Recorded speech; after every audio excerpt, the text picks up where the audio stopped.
पंढरपूरला भूवैकुंठ म्हणतात। येथे मृत्यू आल्यास मोक्षप्राप्ती होत असल्याची भावना लाखो हिंदू भक्तात आहे।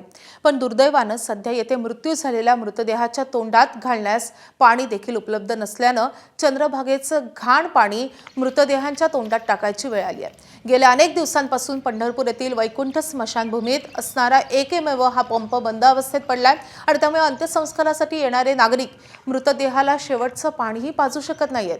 अशावेळी नदीचं घाण पाणी आणून हे दूध देहाच्या तोंडात टाकायची वेळ आलेली आहे। जर मृतदेहालाच पाणी मिळत नाही तर जिवंत नागरिकांना कुठून मिळणार?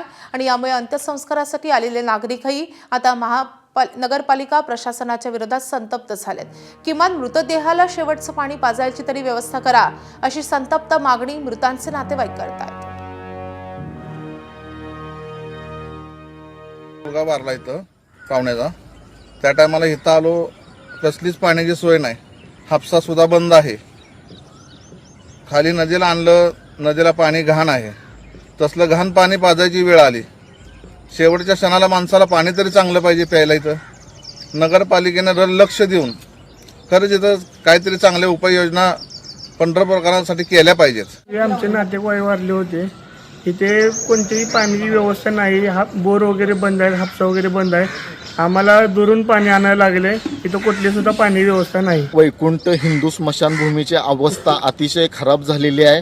या भागात इथं मैताला आल्यानंतर इथं बोर पाण्याची कुठलीही व्यवस्था नाही, इथले हातपंप बंद आहेत, बोर बंद आहेत आणि नदीला पाणी नसल्यामुळे घाण पाण्याने इथल्या मयत लोकांच्या यांना आंघोळ करावं लागत आहे। तात्काळ या पंढरपूर नगरपालिकेने इथल्या बोर चालू करून इथले हातपंप जर चालू नाही केले तर आम्हाला नगरपालिकेच्या विरोधात तीव्र आंदोलन छेडावेच लागेल।